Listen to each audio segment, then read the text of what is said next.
The Art of War, Sun Tzu, the world's oldest military treaty. Introduction. Sun Tzu was a Chinese military general, strategist, philosopher, and writer who lived during the Eastern Zhou period, 771 to 256 BC.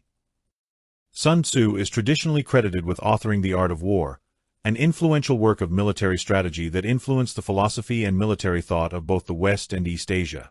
Sun Tzu is revered in Chinese and East Asian culture as a legendary historical and military figure. His birth name was Sun Wu, and he was known outside his family by his courtesy name Chongqing.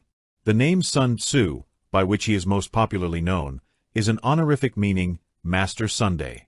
Sun Tzu mastered the military science of ancient China and created the military doctrine of asymmetric warfare. According to this doctrine, an attack on an enemy should only begin after the enemy has no further opportunity to defend himself or counterattack. It was used in the Wars of the Warring States era in ancient China, circa 475 to 221 BC. These combat combinations had specific names, descriptions, and ranks. The historicity of Sun Tzu is uncertain. The Han Dynasty historian Sima Qian and other traditional Chinese historians placed him as a minister to King Helu of Wu and dated his life between 544 and 496 BC. Many modern scholars who accept its historicity place the extant text of The Art of War in the later Warring States period, 475 to 221 BC, based on its style of composition and its descriptions of warfare. Traditional accounts state that the general's descendant, Sun Bin, wrote a treatise on military tactics, also titled The Art of War. Because Sun Wu and Sun Bin were both called Sun Tzu in classical Chinese texts, some historians believe them to be identical, before the rediscovery of Sun Bin's treatise in 1972. Sun Tzu's work has been praised and used throughout East Asian military history since its composition, and eventually gained global attention. During the 20th century, The Art of War grew in popularity and found practical application in the Western world as well. The earliest available sources disagree as to Sun Tzu's birthplace. The Spring and Autumn Annals and the later records of the Grand Historian, Shiji, by Sima Qian state that Sun Tzu was born in Qi. Both sources also agree that Sun Tzu was born in the late Spring and Autumn period and that he served as a general and strategist, serving King Helu of Wu in the 6th century BC, beginning around 512 BC. Sun Tzu's victories inspired him to write The Art of War. The Art of War was one of the most widely read military treatises of the subsequent Warring States period, a time of constant warfare between 7 ancient Chinese states: Zhao, Qi, Qin, Chu, Han, Wei, and Yan, that fought to control the vast expanse of fertile territory in eastern China. One of the best-known stories about Sun Tzu, taken from Sima Qian, illustrates Sun Tzu's temperament as follows. Before hiring Sun Tzu, the king of Wu tested Sun Tzu's abilities by ordering him to train a harem of 180 concubines to become soldiers. Sun Tzu divided them into 2 companies, appointing the 2 concubines most favored by the king as company commanders. When Sun Tzu ordered the concubines to turn to the right, they laughed. In response, Sun Tzu said that the general, in this case himself, was responsible for ensuring that the soldiers understood the orders given to them. Then he reiterated the order, and again the concubines laughed. Sun Tzu then ordered the execution of the king's 2 favorite concubines, over the king's protests. He explained that if the general's soldiers understood his orders but did not obey, it was the officer's fault. Sun Tzu also said that once a general was appointed, it was his duty to carry out his mission, even if the king protested. After the death of both concubines, new officials were chosen to replace them. Subsequently, both companies, now aware of the costs of further frivolity, executed their maneuvers to perfection. Sima Qian claimed that Sun Tzu later proved on the battlefield that his theories were effective, e.g. at the Battle of Boju, that he had a successful military career, and that he wrote The Art of War based on his tested experience. However, the Zhuazhuan, a historical text written centuries before the Shiji, gives a much more detailed account of the Battle of Boju, but does not mention Sun Tzu. By the 12th century AD, some Chinese scholars began to doubt Sun Tzu's historical existence, mainly due to the fact that he is not mentioned in the historical classic Zhuazhuan, which mentions most of the notable figures of the Spring and Autumn period. The name Sun Wu does not appear in any texts prior to the records of the Grand Historian, and may have been a devised descriptive cognomen meaning the fugitive warrior. The surname Sun can be interpreted as the related term fugitive, while Wu is the ancient Chinese virtue for martial valiant, which corresponds to Sun Tzu's role as a specter or shadow of the hero in the story of Wu Zixu. The only historical battle attributed to Sun Tzu, the Battle of Boju, has no record of him fighting in that battle. Skeptics cite possible historical inaccuracies and anachronisms in the text, and that the book was actually a compilation of different authors and military strategists.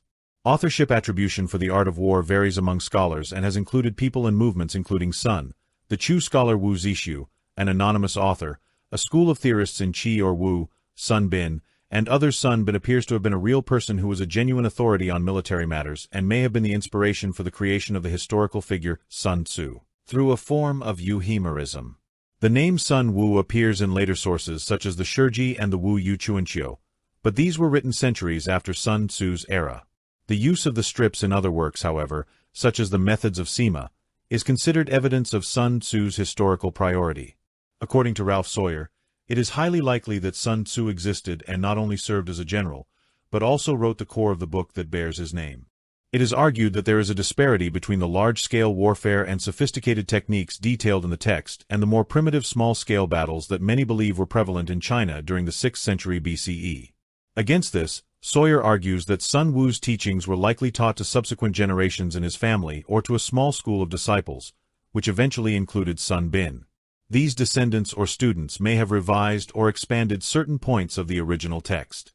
Skeptics who identify problems with a traditionalist viewpoint to possible anachronisms in the art of war, including terms, technology, such as anachronistic crossbows, philosophical ideas, events, and military techniques that should not have been available to Sun Wu. Furthermore, there are no records of professional generals during the spring and autumn period. These exist only from the Warring States period, so there is doubt as to Sun Tzu's rank and generalship. This has caused much confusion as to when the art of war was actually written. The first traditional view is that it was written in 512 BC by the historical Sun Wu, active in the later years of the spring and autumn period.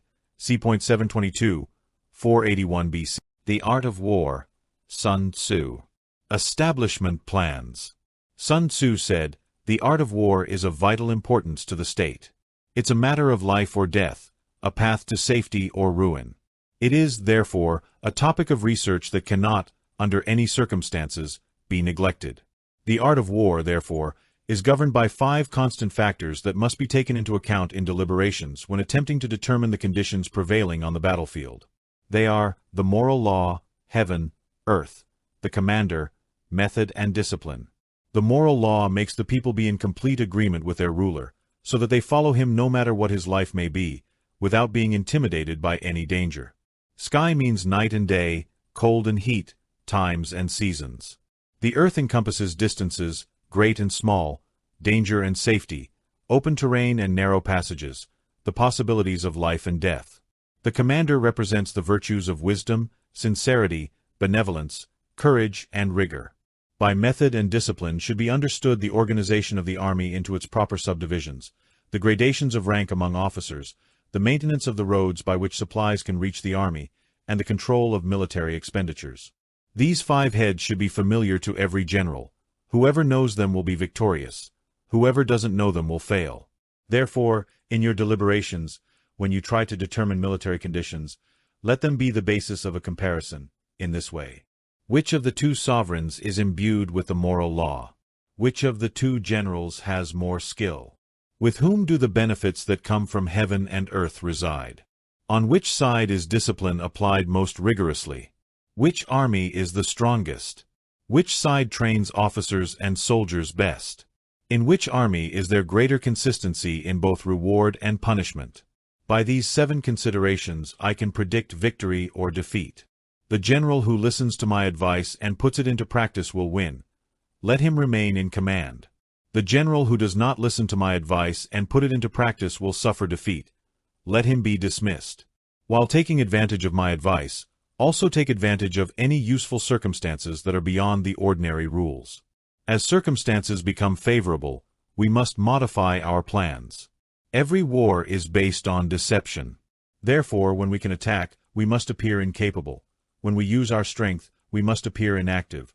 When we are near, we must make the enemy believe we are far. When we are far, we must make him believe we are near. Lay bait to attract the enemy. Pretend to be in disarray and crush them. If he's confident on all points, be prepared for him. If he's more powerful, run away from him.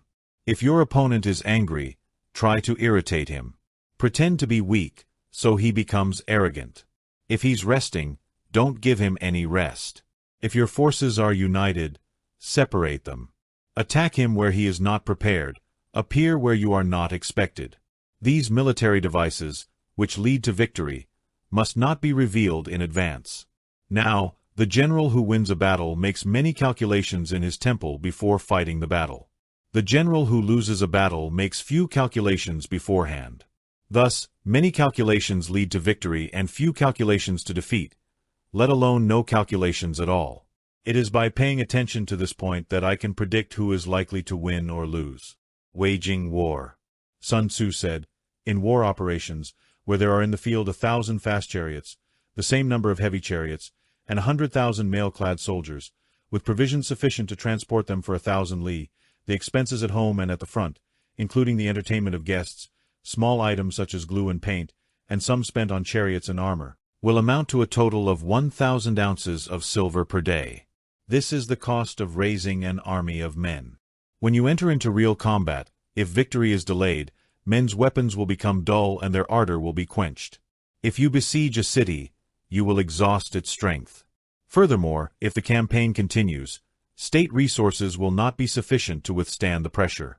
Now, when your weapons are dulled, your ardor diminished, your strength spent, and your treasure exhausted, other leaders will arise to take advantage of your dire situation.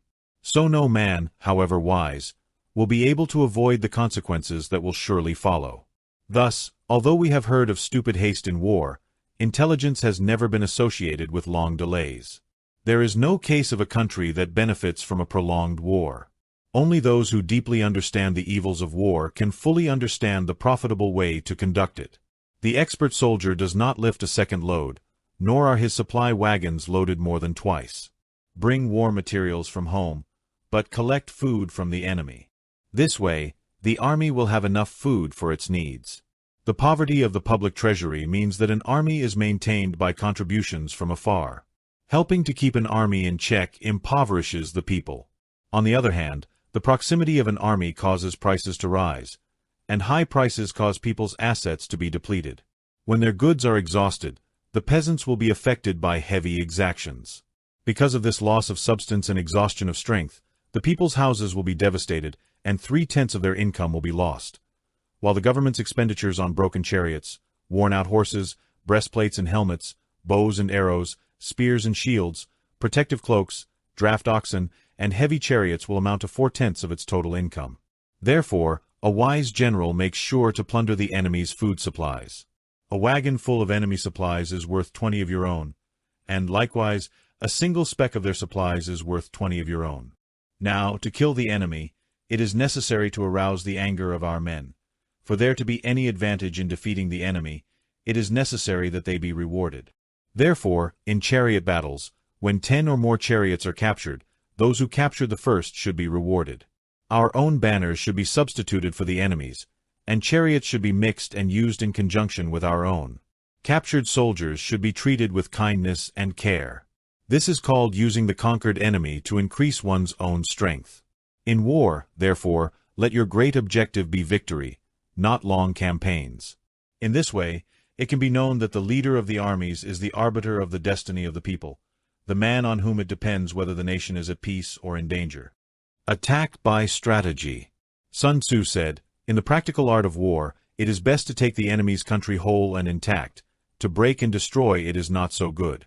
In the same way, it is better to capture an entire army than to destroy it, and to capture an entire regiment, detachment, or company than to destroy them. Therefore, fighting and winning all your battles is not the supreme excellence. Supreme excellence consists in breaking the enemy's resistance without fighting. Thus, the highest form of command is to thwart the enemy's plans. The next best is to prevent the union of enemy forces. The next best step is to attack the enemy army in the field, and the worst policy of all is to besiege walled cities. The rule is not to besiege walled cities if possible. Preparing mantlets, mobile shelters, and various instruments of war will take 3 full months, and piling mounds against the walls will take another 3 months. The general, unable to control his anger, will launch his men into an attack like a swarm of ants, resulting in the death of 1/3 of his men, while the city remains intact. Such are the disastrous effects of a siege.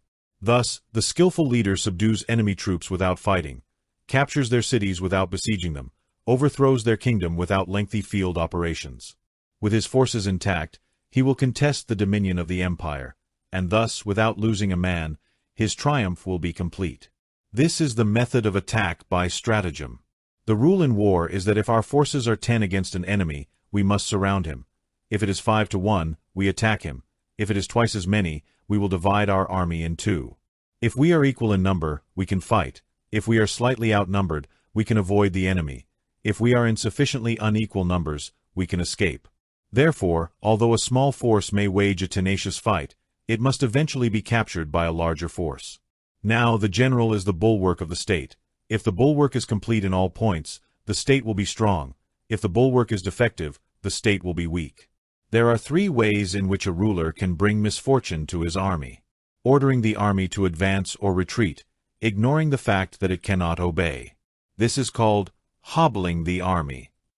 Trying to govern an army the same way you run a kingdom, ignoring the conditions that govern an army. This creates unrest in the soldier's mind. By employing officers in his army without discrimination, out of ignorance of the military principle of adapting to circumstances. This shakes the soldier's confidence. But when the army is restless and distrustful, trouble is sure to arise from the other feudal princes. This simply introduces anarchy into the army and destroys victory. Thus, we can know that there are 5 essential elements for victory. He who knows when to fight and when not to fight will win. He who knows how to deal with the superior and inferior forces will win. He will win whose army is animated by the same spirit throughout its ranks. He who is prepared to face the unprepared enemy will win. The one who has military capacity and is not subject to interference from the sovereign will win. Victory lies in knowing these 5 points. Hence the saying, if you know the enemy and know yourself, you need not fear the outcome of 100 battles. If you know yourself but not the enemy, for every victory won, you will also suffer a defeat. If you know neither the enemy nor yourself, you will succumb in every battle. Tactical dispositions. Sun Tzu said, "The good fighters of old first placed themselves beyond the possibility of defeat and then waited for an opportunity to defeat the enemy." It is in our hands to protect ourselves from defeat, but the opportunity to defeat the enemy is provided by the enemy himself. Thus, a good fighter is able to protect himself from defeat, but he cannot be sure of defeating the enemy. Hence the saying, you can know how to conquer without being able to do it. Security against defeat involves defensive tactics. The ability to defeat the enemy means taking the offensive. Being on the defensive indicates insufficient strength, attack, and overabundance of strength. The general skilled in defense hides in the most secret corners of the earth. The one skilled in attack explodes from the highest heights of heaven. On the one hand, we have the ability to protect ourselves. On the other, complete victory. Seeing victory only when it is within reach of ordinary mortals is not the height of excellence. Nor is it the height of excellence if you fight and conquer and the whole empire says, "Well done." Hair growing in autumn is not a sign of great strength. Seeing the sun and the moon is not a sign of keen vision. Hearing the sound of thunder is not a sign of keen hearing. What the ancients called a clever fighter is one who not only wins, but excels at winning with ease. Therefore, his victories do not bring him a reputation for wisdom or credit for his courage. He wins his battles without making mistakes. Not making mistakes is what establishes the certainty of victory, for it means defeating an already defeated enemy. Therefore, the skilled fighter places himself in a position that makes defeat impossible and does not miss the moment to defeat the enemy. Thus, in war, the victorious strategist only seeks battle after having obtained victory, while he who is destined for defeat first fights and then seeks victory. The consummate leader cultivates the moral law and strictly follows method and discipline. Therefore, it is within your power to control success. In relation to military method, we have, first, measurement; second, the estimation of quantities; third, calculation; fourth, the balance of probabilities; fifth, victory. Measurement owes its existence to the earth. The estimation of quantity in measurement, the calculation of the estimated quantity, the balance of possibilities for calculation, and victory to the balance of possibilities. A victorious army, compared to a defeated one, is like a pound weight placed on the scale in relation to a single grain. The advance of a conquering force is like the breaking of dammed waters in a chasm 1,000 fathoms deep. Enough of tactical arrangements. Energy. Sun Tzu said, "The control of a large force is the same principle as the control of a few men. It is simply a matter of dividing their numbers." Fighting with a large army under your command is no different than fighting with a small one. It is just a matter of instituting signals and signs. To ensure that your entire army can bear the brunt of the enemy attack and remain unshaken, this is done through direct and indirect maneuvers. Let the impact of your army be like a whetstone thrown at an egg. This is achieved through the science of weaknesses and strengths. In all fights, the direct method can be used to enter the battle, but indirect methods will be necessary to ensure victory. Indirect tactics, when applied efficiently, are as inexhaustible as heaven and earth, as endless as the flow of rivers and streams. Like the sun and moon, they end, but begin again. Like the 4 seasons, they pass, but return once more. There are no more than 5 musical notes, but combinations of these 5 give rise to more melodies than can ever be heard. There are no more than 5 primary colors: blue, yellow, red, white, and black, but combined they produce more shades than you can see. There are no more than 5 cardinal tastes: sour, spicy, salty, sweet, bitter, but combinations of them produce more flavors than can ever be tasted. In battle, there are only 2 methods of attack, direct and indirect. However, these 2, combined, give rise to an endless series of maneuvers. The direct and the indirect alternately interconnect. It's like walking in circles. You never reach the end. Who can exhaust the possibilities of their combination? The advance of the troops is like the flow of a torrent that can even roll stones in its path. The quality of the decision is like the timely flight of a falcon, which allows it to attack and destroy its victim. Therefore, the good fighter will be terrible in his attacks and quick in his decisions. Energy can be compared to the act of folding a crossbow, decision to the act of releasing the trigger. Amidst the tumult and turmoil of battle, there may be apparent disorder, yet no real disorder. Amidst confusion and chaos, your formation may have neither head nor tail, but it will be proof against defeat. Simulated disorder postulates perfect discipline. Simulated fear postulates courage. Simulated weakness postulates strength. Hiding order under the cloak of disorder is simply a matter of subdivision. Hiding courage under a veneer of timidity presupposes a fund of latent energy. Masking strength with weakness must be achieved through tactical agreements. Thus, one who is skilled at keeping the enemy on the move maintains deceptive appearances, according to which the enemy will act. He sacrifices something so that the enemy can take it away. He keeps it going by offering bait. Then, with a group of selected men, he waits for it. The intelligent fighter seeks the effect of combined energy and doesn't demand too much from individuals. Hence his ability to choose the right men and utilize their combined energy. When using combined energy, his fighters turn into rolling logs or boulders. Because it's typical for a log or rock to remain stationary on level ground and move downhill. If it has 4 points, it stays still, but if it's round, it rolls down. Thus, the energy developed by good warriors is like the momentum of a round stone rolling down a mountain thousands of meters high. We come to the subject of energy. Weaknesses and strengths. Sun Tzu said, "He who is first in the field and awaits the arrival of the enemy is prepared for battle. He who is second in the field and has to rush into battle will arrive exhausted." Therefore, the intelligent fighter imposes his will on the enemy, but does not allow the enemy's will to impose itself on him. By giving it advantages, it can cause the enemy to approach on its own, or by dealing damage, it can make it impossible for the enemy to approach. If the enemy is resting, he may torment you. If he is well supplied with food, he may leave you to starve. If you camp quietly, you may be forced to move. Appear at points the enemy must rush to defend. March quickly to places where you are not expected. An army can march great distances without suffering if it marches through territory where the enemy is not. You can be sure of success in your attacks if you only attack undefended locations. You can guarantee the security of your defense if you only hold positions that cannot be attacked. Therefore, that general is skilled at attacking when his opponent does not know what to defend, and he is skilled at defending when his opponent does not know what to attack. O divine art of subtlety and secrecy! Through you we learn to be invisible, through you inaudible, and thus we can hold the enemy's destiny in our hands. You can advance and be absolutely irresistible if you attack the enemy's weak points. You can retreat and be safe from pursuit if your movements are faster than the enemy's. If we want to fight, We can force the enemy into combat even if they're sheltering behind a high wall and a deep ditch. All we have to do is attack somewhere else, and they'll be forced to leave. If we don't want to fight, we can prevent the enemy from attacking us, even if our camp lines are simply drawn on the ground. All we have to do is throw something strange and inexplicable at them. By discovering the enemy's dispositions and remaining invisible, we can keep our forces concentrated, while the enemy's forces must be divided. We can form a single united body, while the enemy needs to divide into fractions. Thus, there will be a whole in conflict with separate parts of a whole, which means we will be many compared to the enemy's few.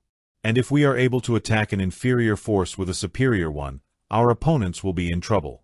The place where we intend to fight must not be revealed, because then the enemy will have to prepare for a possible attack at several different points, and with his forces thus distributed in many directions, the numbers we will have to face at any one point will be proportionally small. For if the enemy strengthens his vanguard, he will weaken his rear guard. If you strengthen your rear guard, you will weaken your vanguard. If you strengthen your left, you will weaken your right. If you strengthen your right, you will weaken your left. If you send reinforcements everywhere, you will be weak everywhere. Numerical weakness comes from the need to prepare for possible attacks. Numerical strength comes from forcing our adversary to make these preparations against us.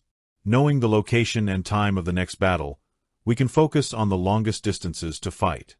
But if neither the time nor the place is known, then the left will be powerless to aid the right equally powerless to aid the left, the vanguard incapable of aiding the rear, nor the rear of supporting the vanguard.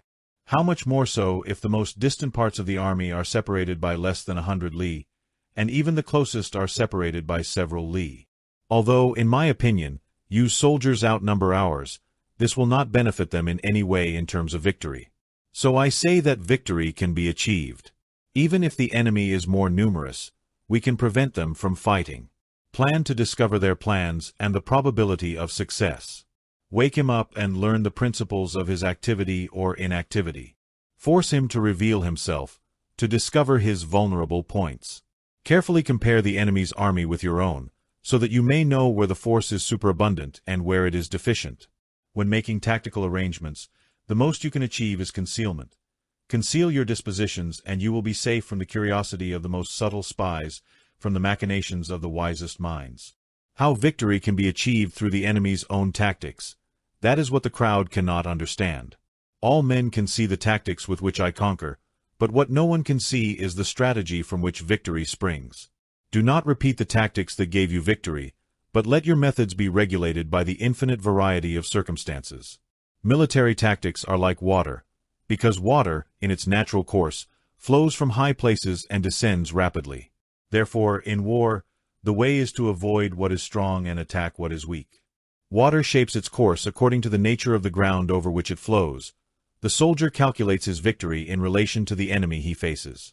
Therefore, just as water does not maintain a constant form, in war there are no constant conditions. He who can modify his tactics in relation to his opponent and thus win, can be called a captain born in heaven. The 5 elements, water, fire, wood, metal, earth, do not always predominate equally. The 4 seasons alternate. There are short days and long days. The moon has its waning and waxing periods. Maneuvers. Sun Tzu said, "In war, the general receives his orders from the sovereign. After assembling an army and concentrating its forces, you must mix and harmonize the different elements before establishing your camp. Then comes the tactical maneuver, which is simply the most difficult. The difficulty of tactical maneuvering lies in transforming the tortuous into the direct, and the misfortune into the advantage. Thus, to take a long and winding route, after having removed the enemy from the path, and although setting out after him, trying to reach the objective before him, demonstrates knowledge of the artifice of diversion. Maneuvering with an army is advantageous. With a rebellious multitude, it is very dangerous. If you deploy a fully equipped army to gain an advantage, you'll likely arrive too late. On the other hand, deploying a mobile column for this purpose means sacrificing its equipment and supplies. Thus, if you order your men to roll up their leather coats and undertake forced marches without stopping, day or night, covering twice the usual distance in one go, advancing 100 li to gain the advantage, the leaders of your 3 divisions will fall into the hands of the enemy. The strongest men will be at the front, the tired ones will be left behind, and with this plan, only 1/10 of your army will reach its destination. If you march 50 li to defeat the enemy, you will lose the leader of your first division and only half of your force will reach the objective. If you march 30 li with the same objective, 2/3 of your army will arrive. We can then consider that an army without its baggage is lost. Without provisions, it is lost. Without supply bases, it is lost. We cannot make alliances until we know the designs of our neighbors. We are not fit to lead an army on the march unless we are familiar with the face of the country, its mountains and forests, its traps and precipices, its swamps and marshes. We will not be able to take advantage of natural resources if we do not use local guides. In war, practice deception and you will succeed. Only move if there is a real advantage to be gained. The decision to concentrate or divide your troops should depend on the circumstances. Let its speed be that of the wind, its compactness that of the forest. Be like fire in plunder and pillage, and like a mountain in stillness. May your plans be as dark and impenetrable as the night, and when you move, may you strike like lightning. When you plunder a field, divide the spoils among your men. When you conquer a new territory, divide it into lots for the benefit of the soldiers. Think and reflect before making any move. He who has learned the art of distraction will triumph. Such is the art of maneuver. The Book of Administration of Armies states, on the battlefield, the spoken word does not carry far enough, hence the institution of gongs and drums. Even the most everyday objects cannot be seen clearly enough, hence the institution of banners and flags. Gongs and drums, banners and flags are all means by which the host's ears and eyes can focus on a specific point. In this way, by forming a single united body, it becomes impossible for the brave to advance alone, or for the cowardly to retreat alone. This is the art of dealing with large masses of men. In night fighting, make much use of bonfires and drums, and in day fighting, of flags and banners, as a means of influencing the ears and eyes of your army. An entire army can be robbed of its spirit. A commander-in-chief can be robbed of his presence of mind. A soldier's spirit is sharpest in the morning. By midday, it begins to weaken, and by night, his mind is focused solely on returning to camp. Thus, a shrewd general avoids an army when it's on the alert, but attacks it when it's lethargic and inclined to retreat. This is the art of studying mental states. Disciplined and calm, waiting for the appearance of disorder and commotion in the enemy. This is the art of maintaining self-control. To be close to the objective while the enemy is still far away, to wait calmly while the enemy works and fights, to be well fed while the enemy is hungry. This is the art of economizing strength. To refrain from intercepting an enemy whose colors are in perfect order, to refrain from attacking an army formed in a calm and confident array. This is the art of studying the circumstances. It is a military axiom not to advance against the enemy when he descends. Do not pursue an enemy who is pretending to flee. Do not attack soldiers whose temper is explosive. Don't swallow the bait the enemy offers you. Don't interfere with an army returning home. When surrounding an army, leave a clear exit. Don't push a desperate enemy too hard. This is the art of war. Variation of tactics. Sun Tzu said, in war, the general receives his orders from the sovereign, assembles his army and concentrates his forces. In difficult terrain, do not camp. In terrain where major roads intersect, team up with your allies. Do not remain in dangerously isolated positions. In situations of confinement, you must resort to stratagems. In a desperate situation, you must fight. There are roads that should not be followed, armies that should not be attacked, cities that should not be besieged, positions that should not be disputed, orders from the sovereign that should not be obeyed. The general who fully understands the advantages that accompany varying tactics knows how to manage his troops. A general who does not understand this may know the structure of the country well, but he will not be able to put his knowledge into practice. Thus, the student of war who is not versed in the art of varying his plans, even if he is familiar with the 5 advantages, will not be able to make the best use of his men. Therefore, considerations of advantage and disadvantage will be mixed in the plans of the wise leader.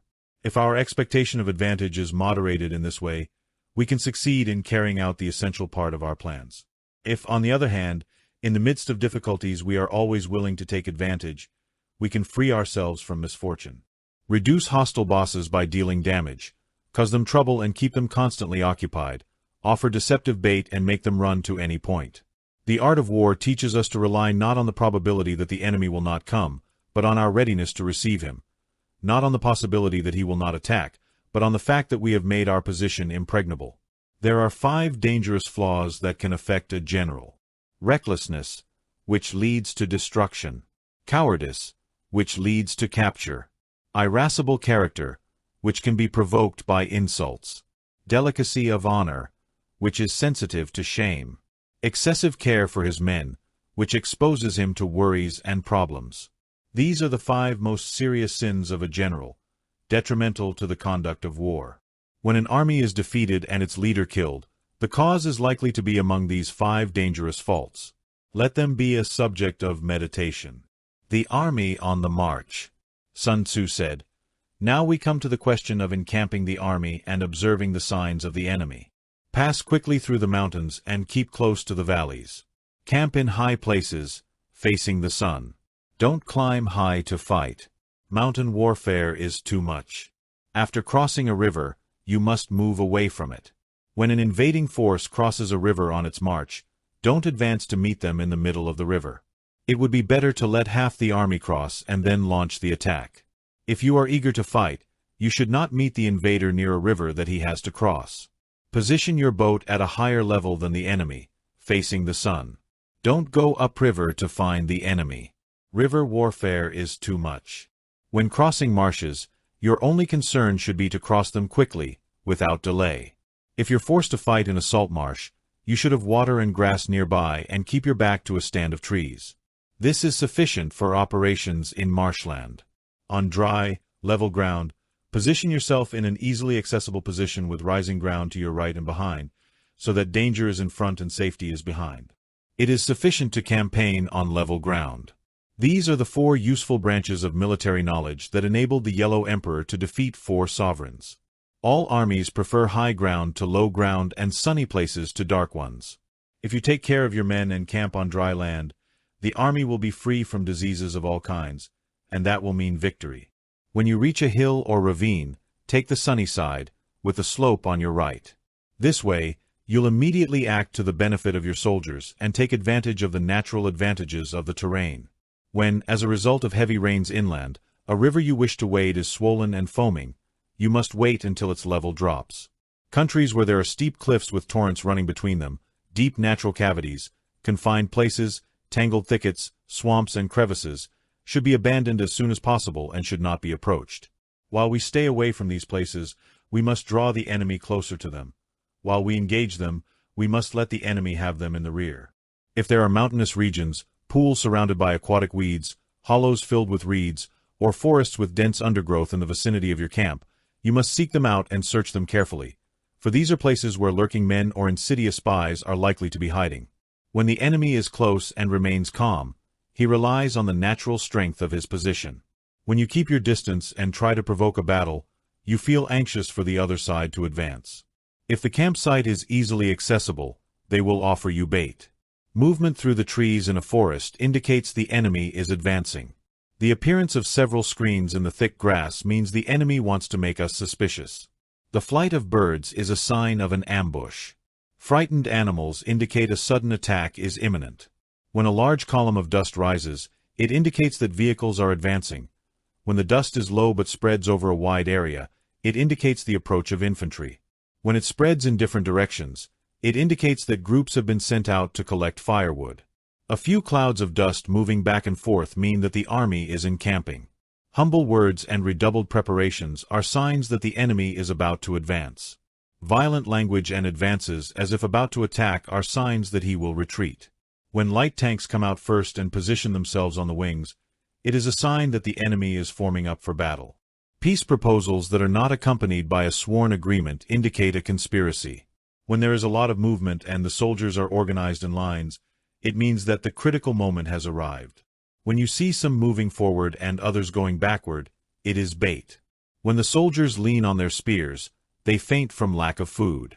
If those sent to draw water begin to drink, the army suffers from thirst. If the enemy sees that he can gain an advantage and makes no effort to achieve it, the soldiers become exhausted. If birds gather in a place, it's unoccupied. Nighttime clamor indicates nervousness. If there are riots in the camp, the general's authority is weak. If flags and banners are waved, there is sedition afoot. If the officers are angry, it means the men are tired. When an army feeds its horses with grain and kills its cattle for food, and when the men do not hang their cooking pots over the fire, showing that they will not return to their tents, you can know that they are determined to fight to the death.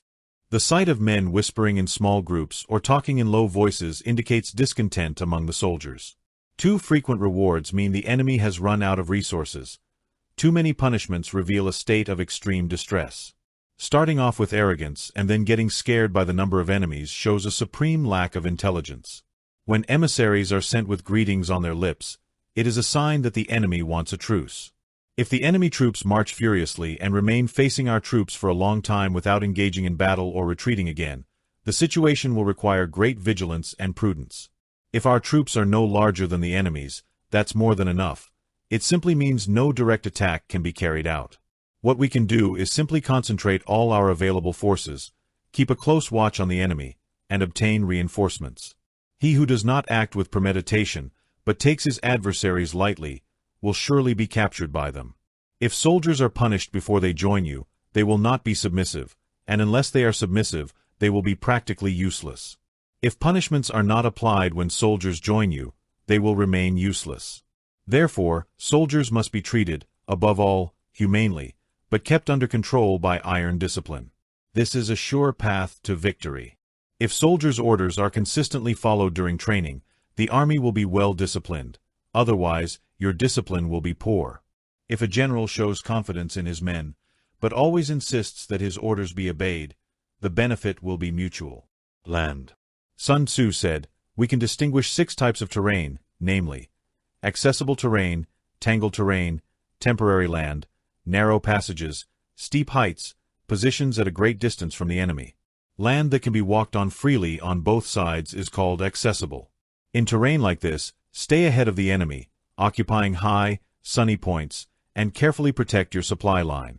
This way, you'll have the advantage. Lands that can be abandoned but are difficult to reoccupy are called entangled lands. From a position like this, if the enemy is unprepared, you can attack and defeat them. But if the enemy is prepared for your arrival and you are unable to defeat them, then, since it is impossible to return, disaster will follow.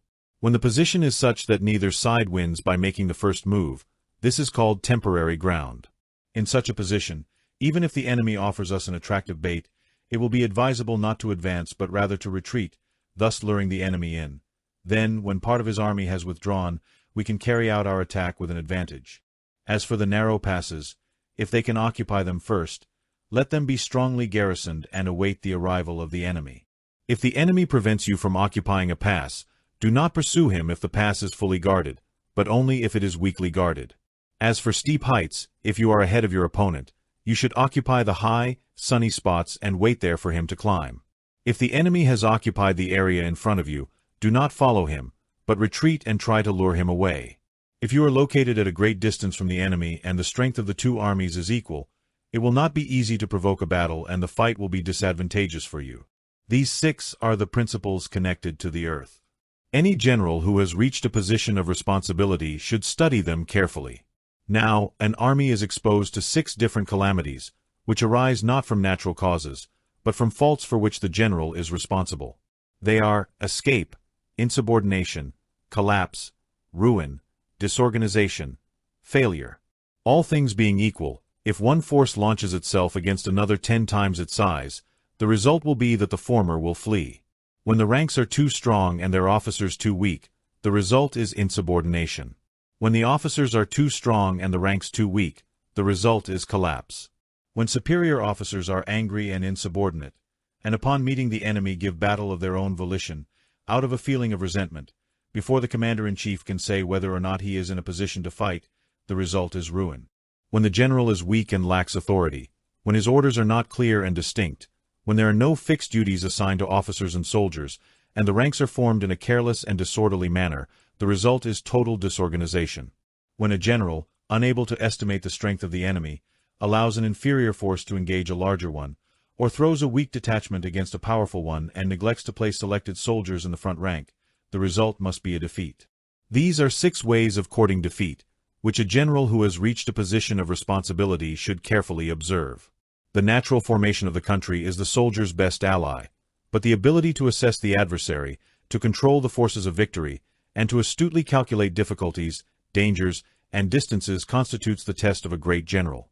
He who knows these things and puts their knowledge into practice in battle will win his battles. He who doesn't know or practice them will surely be defeated. If the fight is sure to result in victory, then you should fight, even if the ruler forbids it. If the fight does not result in victory, then you should not fight, even if the ruler forbids it. The general who advances without coveting fame and retires without fear of disgrace, whose only thought is to protect his country and render good service to his sovereign, is the jewel of the kingdom. Consider your soldiers as your children, and they will follow you into the deepest valleys. Consider them as your own beloved children, and they will be at your side until death. But if you are lenient, but unable to make your authority felt, kind, but unable to enforce your orders, and furthermore unable to suppress disorder, then your soldiers must be compared to spoiled children. They are useless for any practical purpose. If we know that our men are in a position to attack, but we don't know that the enemy is not exposed to attack, we are only halfway to victory. If we know that the enemy is open to attack, but fail to realize that our own men are in no position to attack, we are only halfway to victory. If we know that the enemy is open to attack, and we also know that our men are in a position to attack, but we are not aware that the nature of the terrain makes combat impracticable, we will still have traveled only half the road to victory. That's why the experienced soldier, once on the move, is never confused. Once you break camp, you're never lost. Hence the saying, if you know the enemy and know yourself, your victory will not be in doubt. If you know heaven and know earth, you will be able to make your victory complete. The 9 situations. Sun Tzu said, the art of war recognizes 9 varieties of terrain: scattered terrain, easy terrain, contentious terrain, open terrain, terrain at road intersections, serious terrain, difficult terrain, confined terrain, desperate terrain. When a boss fights in his own territory, it is a dispersed territory. When you penetrate hostile territory, but not too far, the terrain is easy. Land whose possession brings great advantage to both parties is disputed land. The terrain where each side has freedom of movement is open terrain. The land that forms the keystone of 3 contiguous states, so that whoever occupies it first has the largest part of the empire under his command, is the land of the roads that cross them. When an army penetrates into the heart of a hostile country, leaving several fortified cities in its rear, it is dealing with serious territory. Mountain forests, steep slopes, swamps, and marshes, all difficult terrain to traverse. This is difficult terrain. Terrain which is accessed through narrow passes, and from which we can only retreat by circuitous routes, so that a small number of the enemy would be sufficient to crush a large body of our men. It is enclosed land. The terrain on which we can only save ourselves from destruction if we fight without delay is a desperate terrain. In scattered terrain, therefore, do not fight. In easy terrain, do not stop. In conflictive terrain, do not attack. In open terrain, don't try to block the enemy's path.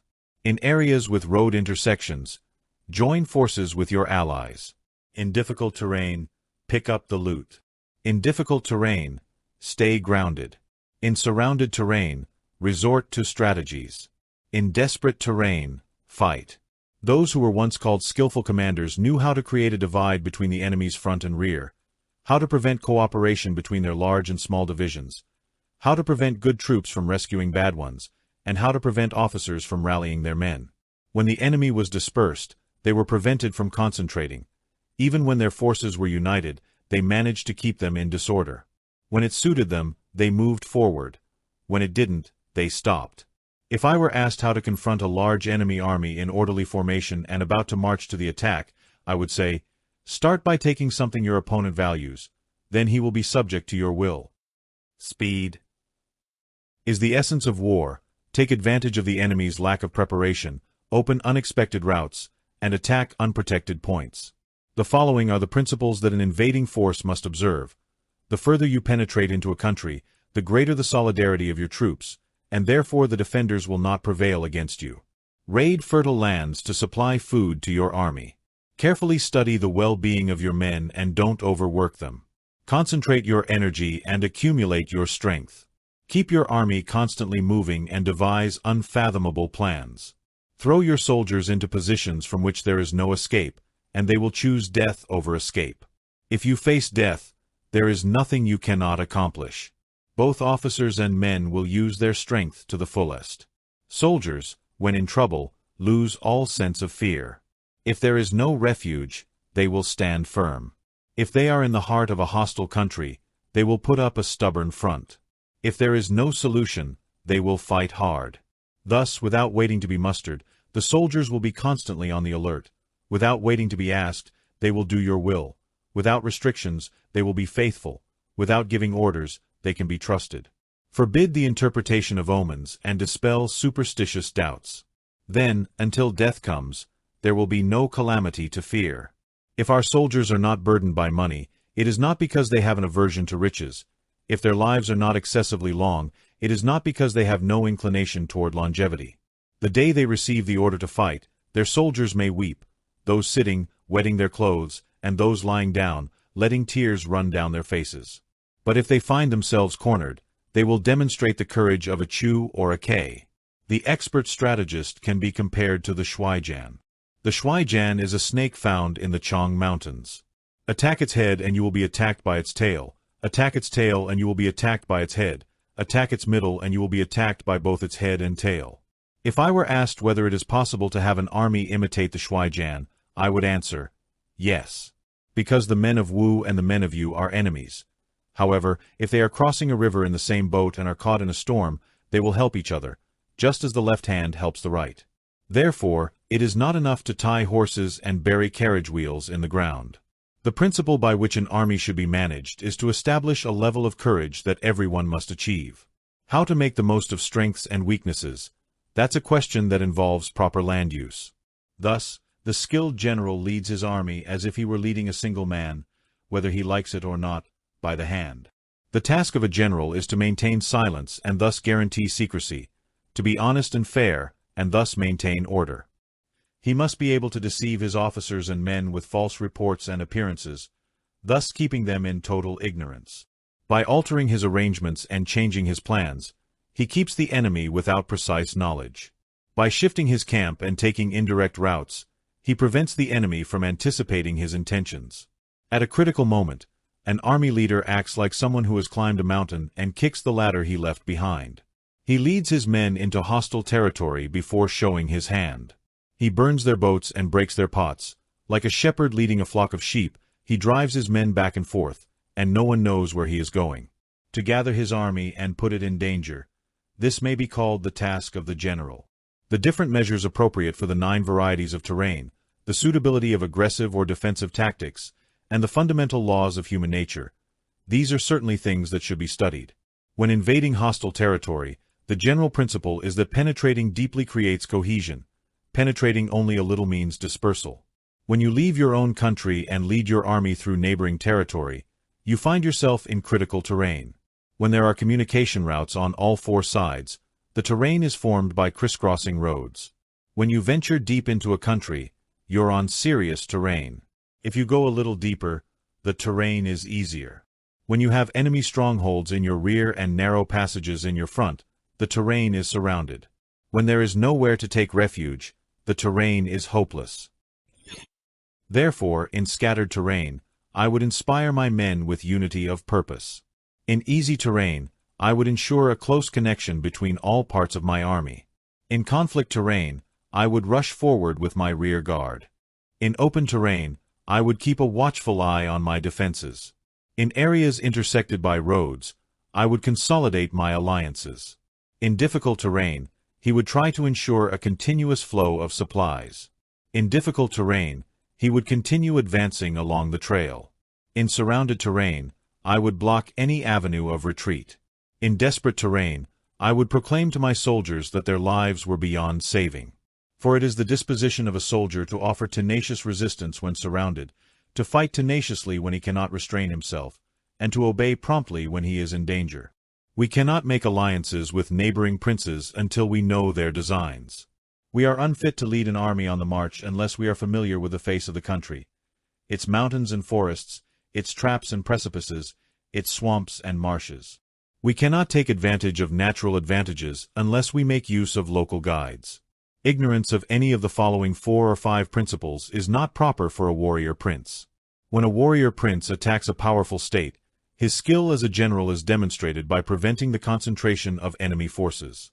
He intimidates his opponents and prevents his allies from uniting against him. Therefore, he doesn't seek alliances with everyone or promote the power of other states. He pursues his own secret plans, keeping his antagonists at bay. In this way, he manages to capture their cities and overthrow their kingdoms. Grant rewards without regard for rules, give orders without regard for prior agreements, and you can take on an entire army as if you were facing a single man. Confront your soldiers with their own actions. Never let them know your plan. When the prospect is bright, present it to them, but tell them nothing when the situation is grim. Put your army in mortal danger and it will survive. Put it in trouble and it will escape unharmed. Because it is precisely when a force is in danger that it is able to strike a blow and achieve victory. Success in war is achieved by carefully adapting to the enemy's purposes. By persistently remaining on the enemy's flank, we will succeed in killing the commander-in-chief in the long run. This is called the ability to achieve something through sheer cunning. The day you take command, block the border crossings, destroy the official tallies, and prevent the passage of all emissaries. Be stern in the boardroom to control the situation. If the enemy leaves a door open, you must run in. Get ahead of your opponent by grabbing what they value most and subtly planning their arrival on the ground. Walk the path marked by the rules and accommodate yourself to the enemy until you can fight a decisive battle. At first, then, show the timidity of a maiden until the enemy gives you an opportunity. Then imitate the swiftness of a running hare, and it will be too late for the enemy to oppose you. The fire attack. Sun Tzu said, "There are 5 ways to attack with fire. The first is to burn the soldiers in their camps. The second is to burn the supplies. The third is to burn the baggage trains. The fourth is to burn arsenals and depots. The fifth is to shoot at the enemy." To carry out an attack, we need to have the necessary resources available. Fire equipment must always be ready. There is a right time to carry out fire attacks and special days to start a conflagration. The appropriate time is when the weather is very dry. The special days are those when the moon is in the constellations of Sieve, Wall, Wing, or Crossbar, because these 4 are all days of increasing wind. When attacking with fire, one must be prepared to face 5 possible outcomes. When a fire breaks out inside the enemy camp, respond immediately with an attack from outside. If there is a fire but the enemy soldiers remain silent, wait for the right moment and do not attack. When the flames reach their peak, follow up with an attack if possible. Otherwise, stay where you are. If it is possible to carry out a fire attack from outside, do not wait for it to burst forth from within, but carry out the attack at an opportune moment. When starting a fire, face the wind. Do not attack from downwind. A wind that rises during the day lasts a long time, but a night breeze soon disappears. In every army, the 5 developments related to fire must be known, the movements of the stars must be calculated, and a watch must be kept for the appropriate days. Therefore, those who use fire to aid their attack demonstrate intelligence. Those who use water to aid their attack gain greater strength. By means of water, an enemy can be intercepted, but not stripped of all his belongings. Unhappy is the fate of those who try to win their battles and succeed in their attacks without cultivating an entrepreneurial spirit. The result is wasted time and general stagnation. Hence the saying, an enlightened ruler makes his plans in advance. A good general cultivates his resources. Don't move unless you see an advantage. Don't use your troops unless there's something to be gained. Don't fight unless the position is critical. No ruler should send troops into battle just to satisfy his own anger. No general should fight a battle simply out of irritation. If it suits you, go ahead. Otherwise, stay where you are. Anger can, over time, be transformed into joy. Irritation can be replaced by satisfaction. But a kingdom that has once been destroyed can never exist again. Not even the dead can be brought back to life. That's why an enlightened ruler is cautious, and a good general is full of caution. This is the way to keep a country at peace and an army intact. The use of spies. Sun Tzu said, "Gathering a troop of 100,000 men and marching them over great distances entails great losses for the people and a depletion of state resources. The daily expenditure will be 1,000 ounces of silver. There will be commotion at home and abroad, and men will fall exhausted on the roads.